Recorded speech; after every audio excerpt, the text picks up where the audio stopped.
ಸುದ್ದಿಗಾರ ಈಗ ನಿಮ್ಮ ಕೇಬಲ್ ನೆಟ್ವರ್ಕ್ನಲ್ಲಿ.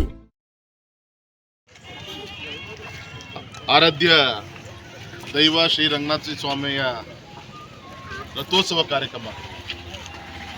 ಇವತ್ತು ರಥೋತ್ಸವ ಸಂದರ್ಭದಲ್ಲಿ ನೂತನವಾದಂಥ ರಥವನ್ನು ಸರ್ಕಾರದ ಸಹಕಾರ ಮತ್ತು ಸದ್ಭಕ್ತರ ಸಹಕಾರದಿಂದ ಸುಮಾರು 1 ಕೋಟಿಗಿಂತ ಹೆಚ್ಚು ವೆಚ್ಚವನ್ನು ಮಾಡಿ ಅತ್ಯಂತ ಸುಂದರವಾದಂಥ ಒಂದು ಕೆತ್ತನೆ ಕೆಲಸವನ್ನು ಮಾಡಿ ಇವತ್ತು ಲೋಕಾರ್ಪಣೆ ಆಗಿದೆ. ಇಂಥ ಪವಿತ್ರವಾದಂಥ ಒಂದು ದಿನ ನಾವೆಲ್ಲರೂ ಕೂಡ ಬಂದು ದೇವರ ಆಶೀರ್ವಾದನ ಪಡ್ಕೊಳ್ಳೋವಂಥದ್ದು ಮತ್ತು ರಥದಲ್ಲಿ ದೇವ್ರು ಕೂತಾಗ ಆಶೀರ್ವಾದ ತೆಗೆದುಕೊಳ್ಳೋದು ಒಂದು ಯೋಗ ಅದು. ಹಾಗಾಗಿ ಈ ಸಂದರ್ಭದಲ್ಲಿ ಇಷ್ಟು ಮಾತ್ರ ಆ ದೇವರಲ್ಲಿ ಕೇಳ್ಕೊಳೋದು. ಯಾಕೋ ಏನೋ ಗೊತ್ತಿಲ್ಲ, ತಾಪಮಾನ ಹೆಚ್ಚಾಗ್ತಾ ಇದೆ. ಮೊನ್ನೆ ಪ್ರಪಂಚದ 100 ಮಹಾನಗರಗಳಲ್ಲಿ ನಮ್ಮ ಭಾರತದೇ 90 ಮಹಾನಗರಗಳಲ್ಲಿ ಅತಿ ಹೆಚ್ಚು ಬಿಸಿಲು ಅಂತೇಳಿ ದಾಖಲೆ ಆಗಿದೆ. ಹಾಗಾಗಿ ಎಲ್ಲೋ ಒಂದು ಕಡೆಗೆ ಪ್ರಕೃತಿಗೆ ಮನುಕುಲದ ಮೇಲೆ ಸಿಟ್ಟಾಗ್ತಾ ಇದೆ. ನಾವೇನು ಪ್ರಕೃತಿ ಮೇಲೆ ದಬ್ಬಾಳಿಕೆ ಮಾಡ್ತಾ ಇದ್ದೀವಿ, ಪ್ರಕೃತಿನೂ ಕೂಡ ಎಲ್ಲೋ ಒಂದು ಕಡೆಗೆ ನೊಂದ್ಕೊಂಡು ನಮ್ಮ ಮೇಲೆ ಸೇಟ್ ತೀರಿಸ್ಕೊಳ್ಳೋಂಥ ಒಂದು ಪ್ರಯತ್ನ ಇದೆಲ್ಲ ಒಂದು ಕಡೆ ಆಗ್ತಾ ಇದೆ ಅಂತ ಅನಿಸುತ್ತೆ. ಹಾಗಾಗಿ ಈ ಸಂದರ್ಭದಲ್ಲಿ ದೇವ್ರ ಕಾರ್ಯ ಹೆಚ್ಚಾಗಬೇಕು. ಇಂಥ ಒಂದು ರಂಗನಾಥ ಸ್ವಾಮಿಯ ಆಶೀರ್ವಾದದಿಂದ ಬಿಸಿಲು ಕಮ್ಮಿ ಆಗಲಿ, ರೈತರು ನೆಮ್ಮದಿಯಿಂದ ಬದುಕುವಂಥ ಒಂದು ಅವಕಾಶ ಕೊಡಲಿ ಅಂತ ನಾನು ದೇವರಿಗೆ ಕೇಳ್ತೀನಿ.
ನಮ್ಮ ಈ ವಿಡಿಯೋ ನಿಮಗೆ ಇಷ್ಟ ಆದಲ್ಲಿ ಲೈಕ್ ಮಾಡಿ, ಶೇರ್ ಮಾಡಿ, ಕಮೆಂಟ್ ಮಾಡಿ ಮತ್ತೆ ಸಬ್ಸ್ಕ್ರೈಬ್ ಮಾಡಿ.